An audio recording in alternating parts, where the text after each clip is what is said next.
Good evening. Dito kami ngayon sa McDo. Sa may... Hindi ko matandaan yung place. Pero... Mag-dinner muna kami dito bago kami umakyat sa Tagaytay. Nauna na. Ayan na. Ay, to si Steve. Si ano yan? Si Jack Black. Jack Black. Kompleto daw sila. 1, 2, 3... Ano, 4, 5, 6, 7, 8. Ayan.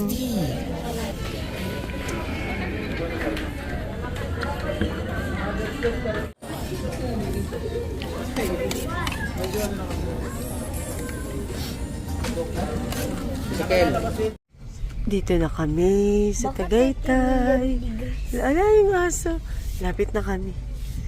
Ano yan? Nagputo na. Sasalubong na yung ibang mga aso. Dito na kami. Ay, ginanahan ni Uncle na nilinisan niya yung gilid. Ayan, tingnan mo yung gito. Dito na kami guys sa Tagaytay. Actually, pagkadating ko, nag-work agad ako. Yan, nakakalit mga gamit ko. Gumawa ako ng payroll. Pero parang hindi na kaya ng mata ko. So, switch ako na ibang gagawin. So, since may binili ako sa... Kami, ni JR sa SNR na bagong lutuan namin. So, gusto ko siya may unbox at pakita sa inyo. So, ayan, mag-12 midnight na. Kaso, parang sabi ko, kung hihiga naman ako, parang ang dating, nakahiga lang ako. So, sabi ko, parang gusto kong may gawin. So, magtanggal lang ako ng, sikit. Tinikit sa wall, ayan. Una kong i-unbox is ito. Yan yung mga i-unbox ko, pero meron akong unang i-unbox. Meron kasi akong binili sa Shopee. Kasi, di ba yung mga baso namin, tingnan nyo ako sa nakalagay. Ayan, yung mga baso namin. So, sabi ko, since ganun din, dinidrain ko din kung magamit pa ako ng tela na ganito, bakit hindi ako bumili sa Shopee? Yung lagi ko nakikita na kapag nag-check ako ng mga items sa Shopee, minsan lumalabas to. Ayan siya. So, ilabas ko lang. Diretso drain na siya, pang drain. Medyo maririnig nyo ito kasi sumisingot ngayon kasi not feeling well today. Para ko tinatrangkaso. Pero, ayun, kaya naman. Ayan, ito, pakita ko na sa inyo. Ayan. Ito yun. Unbox natin. So, ang purpose ko, para mailipat ko yung mga baso, dito na kapag after kong hugasan, ang mangyayari, diretso na siya i-drain. Dami kong gagawin, kaya yung mga pwede nang gawin tonight, gagawin ko na siya. Ito, very useful siya. Sa tingin ko, ha. Ayan. Made of metal. Actually, medyo may experience na ako sa metal na katagalan, natatanggal yung kanyang pinaka-paint. Pero okay lang. Kasi sabi ko, pag natanggal yung paint nito, kasi manipisang naman, lagyan ko na siya ng Pilox. So, parang feeling ko, kaya-kaya ko siyang remedyohan. Kung sakasakali dumating yung time na mag-fade na siya. So, ito yun. Parang kakalabas na ito, 2 layers. Ito ang kagandahan kasi. Ayan. Ayan siya. Tapos, meron siyang parang strainer na plate. Ayan, ganyan. Ayan, meron siyang parang tusok-tusok. Para syempre, pag nilapag natin dito, ayan, diretso siya mag-drain. So, kapag nagkaroon ng water, tanggalin lang natin siya dito sa pinaka, niya. Di ba tagta yan? Then, pwede siyang itapon. So, try ko siyang i-assemble. Okay. Magamit ko itong plastic. Ipunan ng basura. Paano ka nga ba gagawin? Hi, Liz. Can you please help? Ito, ganito. Easy lang. Easy lang siya, Ipapasok lang itong, dito. May konti kasi siyang butas dito. Ayan. May konti siyang butas. Then, ang gagawin natin ay, shoot lang dito. Like this. Ayan, ganyan. Ang easy. Tapos, ipapatong ito. Ayun. Like this. Ay, ang ganda. Meron tong black and white. So, dito, O, pwede, easy to detach, easy to install. Easy nga ba? Hindi, try ko yung ilalim. Let's try it. Ayan. So, hala, ayaw. Ayan. Tulog na kasi sila eh. Ken? Help me. Yun, okay na. Shoot na. Kasi malakas ka eh. Okay na, na-assemble ko na. Ito kasi kanina ayaw ma-assemble. Hihirapan ako. Pero okay na. Ayan. Ito lang siya. Ganito. Ayun. Ayun, okay na. Okay na na. Easy to assemble. Lapag lang siya ng ganito. Ayun. Tsaka ganyan, no? Ang easy. Ayun. Ngayon, plano ko itong ilagay doon. So, ilagay ko na siya sa pinaka-place niya talaga para mailipat ko to. Plano ko nito paglalagyan eh. So, lipat ko na siya. Lipat, lipat. Ay. Okay, medyo malikabok. Ano na natin? Inisa na natin. Diretso. Ba't ka mabilis?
Ayan na guys, yung nabili natin sa Shopee, parang kung hindi ako nagkakamali, nasa 300 plus yung lagayan na yun. So sabi ko, okay na, okay na. Mas convenient sa amin kasi mas madali lang ma-drain yung mga baso, madali na ding makuha. So hindi, kahit maalikabukan siya, madali lang hugasan kasi madali lang din i-drain. So next naman, ayan, mag-unbox naman tayo ng binili naming item sa SNR na sa tingin ko magagamit natin to lagi or madalas. Kasi syempre, lagi tayo ang nasa kusina, mahilig tayo magluto, tapos si Ezekiel din mahilig din siya mag-bake-bake. So ito, maganda to kasi pwede na siyang diretso sa oven. So from oven to table na yung ganitong set. So, ang bili namin nito sa SNR ay 1,200. So, alam naman natin lahat ng halos, karamihan ng items talaga na binibili namin sa SNR is sobrang tumatagal. Kumbaga, gamit na gamit, worth it. Kasi pag tumagal siya, syempre, sulit na yung pagkakabili namin. Katulad nung microwave namin, yung oven namin, yung initan ng tubig, rice cooker namin. Ayan, halos lahat sa SNR namin binibili. Ayun, subok na namin. Kaya, ayun, kapag may nakikita kami bagong item sa SNR, di kami nagdadalawang isip na bilhin, lalo na kapag naka-sale siya. Katulad na ito guys, naka-sale to. Sa 1,200, mahal kasi yung isang ganito. Ayun, mahal to. Tapos, ito din. Mason ang brand, pero ito ay cookware. Ito ay ano, cast iron. Ayan. Takpan na ako. Pero ayan, mag-thumbnail tayo. Kaya ay mag-start tayo mag-unbox na ito. Ito guys, gagamitin na namin. Ito, Actually, hinahanap ko talaga siya na mapagpwestohan doon sa taas. Or pwede pala dito. Oo, dito sa may taas. Anyway, i-unbox ko lang, papakita ko lang sa inyo.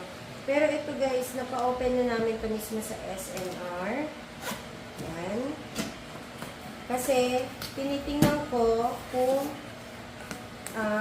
walang basag. Pero, hindi naman sila magtitinda ng hindi nila na quality control.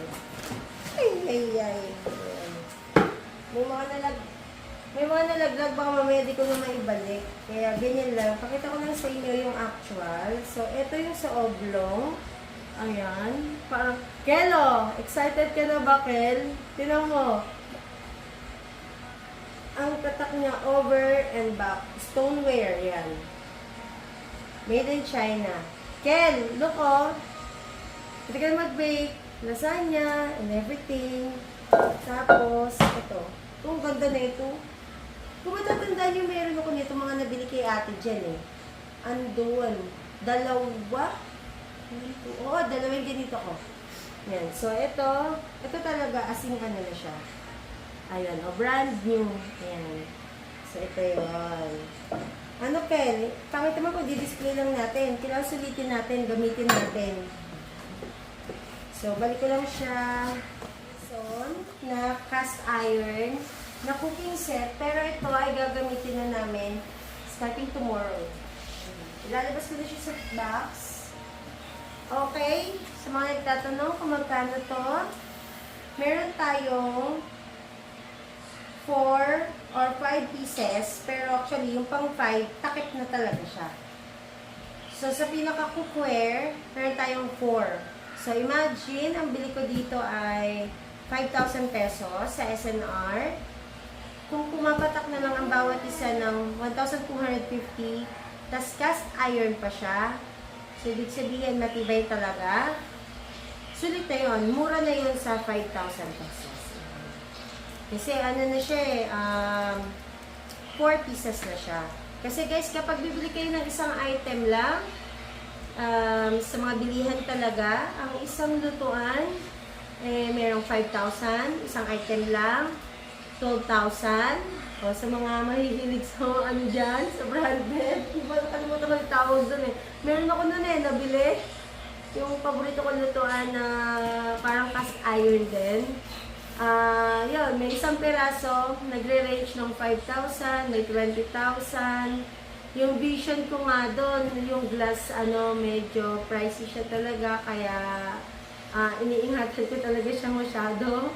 Ayan, kaya ito sa 4 pieces na 1,250, mura na to. Kaya gagamitin na namin to tomorrow. Guys, binibigyan ko lang kayo ng ng idea kung magkano yung price range niya. Ngayon, syempre, ako, mahilig din naman ako sa mura. Baka isipin nyo masyado tayo kung makapag-flex. Binibigyan ko lang kayo ng idea para alam lang ninyo yung sa pricing. Sa mga hindi lang nakakalam ha. Siyempre may mga katulad tong mamis na naman. Hatag dito, mahilig din sa ganito. So siyempre sabi nga nila kapag nagkaka-age ka na, iba na ang trip mo eh. Hindi na katulad nung teens tayo, diba? More on makeup, lipstick, gano'n. Ngayon, puro mga gamit na sa bahay. Yun, medyo extra challenge lang to. So, kailangan parehas pala natin yung open para ma-push ko yung push natin. Yan. Literal na mabigat siya. Literal kasi talagang iron siya. Bakal. Ayan. Help mo kaya ako. Can you please hila? Yan, please. Dahan-dahan lang baka bumangga ka. Si Elise, help niya ako. Slow lang, slowly. Thank you so much. Ayan. Pwede natin itong i-pull. Ayan. Ayan. Bukas yanin natin ito. Tapos tugsan natin. Ayan. Ano lulutuan natin tomorrow? Ito na yung gamitin natin tomorrow.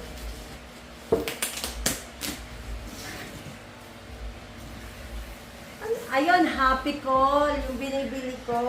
Oo, sa SM. Yung small lang nun, magkano na. Talagang inisip-isip ko, sabi ko habang nag-unbox ako, sabi ko nga ba yung binili kong ano, sa SM. Pero sobrang tagal na yun. Kasi matagal na. Expired. Ayan, okay. Ang first item natin ay takip. Takip. Puro box to, guys. Kasi syempre, iningatan. Ito siya. Di ka makita. Dito ko mapuo sa may high chair. Para makita ka nila. Yan. Iron din to. Iron. Ayan. Tapos ito, naka-tornilyo. Pero iron din yung takip. So, for sure, iinit to. Ayan. Pahiram ako lalaw. Lang. Makita ka na sa kanila. Ayan. Iron to. Ayan. Iron. Parehas. Ito, ang bigat. Sobrang bigat. Ayan. Next. Etong mga box na tapon namin ito bukas.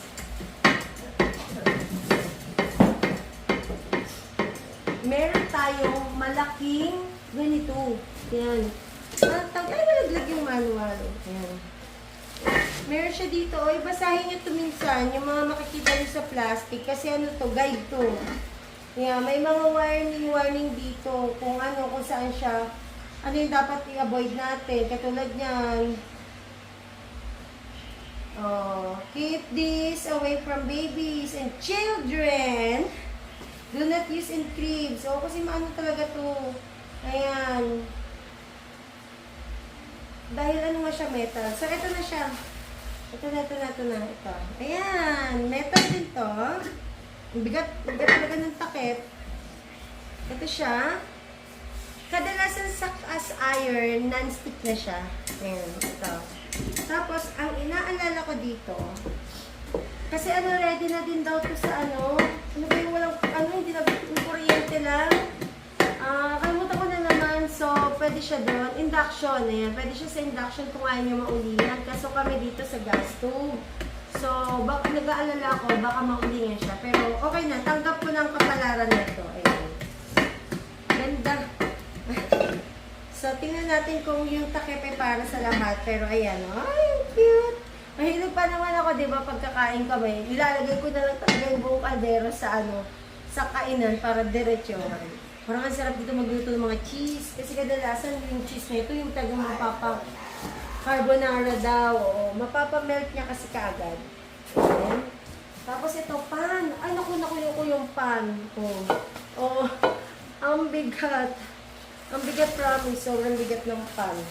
Ano to? Tingnan nyo ha. Closer. Ayan. Metal talaga.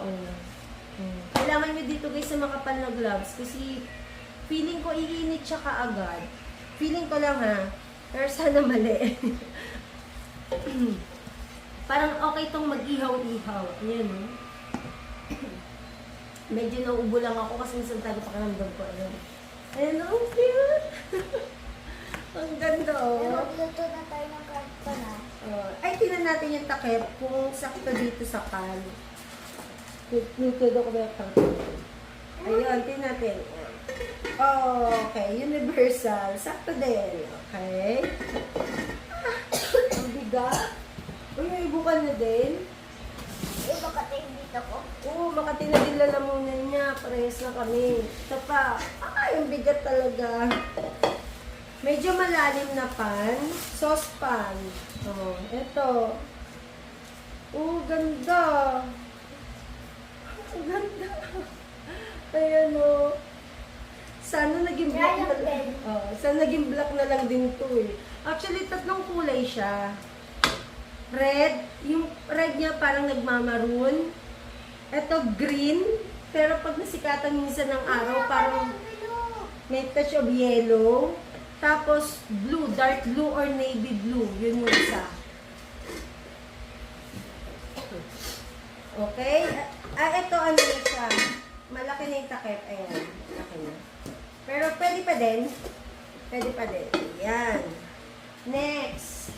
Last. Lalaki ng karton. Ay, itong laki. Ken! Mukhang ito yung lagi natin gagamitin. Baba ko na yung box. Wala naman na. Mamaya nagluluto ako ng Oh, wala eggplant. na. Ayan. Ito, ang pinakamalaki. Oh, ayan. Kaso, hindi mo mahirap tong iganito yung gano'n. Kasi ang bigat. Sobrang bigat. Okay, try namin. Ilagay yung takip. Okay, ganito naman siya dito. Yan, medyo paloob siya. Yan, medyo papasok siya sa loob kasi medyo malaki na ito. Yan. So, bali, ito yung pinaka-sets niya. Ayan, ito yung pinaka-sets niya. Nagluluto siya. Tapos, yan. Oh. Ganda. So, gamitin namin ito bukas. Kaya ko siya nilabas. Yun talaga yung purpose. Okay, na list. Actually, nilagyan ko na siya dito ng space para madali siyang makuha. Ayan. Paano ba ang arrangement natin? Pag ganito, ayan. Pag ganito. Ang bigat talaga. No joke sa bigat. Ang bigat. Ayan. Ganito siya. Ay, nangyari. Tapos yan dito. Ayan. Tapos, dito. Yan. So, ganito ang magiging pwesto niya sa lagayan. So, yun lang yung ating unboxing. Ayan. Sana sa mga mommies, yan, tingin ko mag-enjoy kayo. Sa mga tulad kong mommies na ang hilig na lang ngayon ay mag-ipon ng mga gamit sa kitchen at mag-ipon ng mga cookwares para, ayun. Minsan kasi kapag maganda yung gamit, ang sarap pagluto-luto. Pero actually, meron kami ditong sobrang tagal na nalutuan na mana pa ni JR sa papa niya. Yun na yung paborito kong gamitin. So, sa akin kahit na kahit na ang klaseng lutuan, okay na okay sa akin. At saka tawag dito, minsan mas gusto ko pang lutuan yung old kasi ang tawag dito, parang mas nag-enjoy din ako na gamitin siya. So, yun lang yung ating haul. Tsaka para magkaroon kayo ng idea kung saan namin to binibili. Ayan. Thank you. Bye-bye.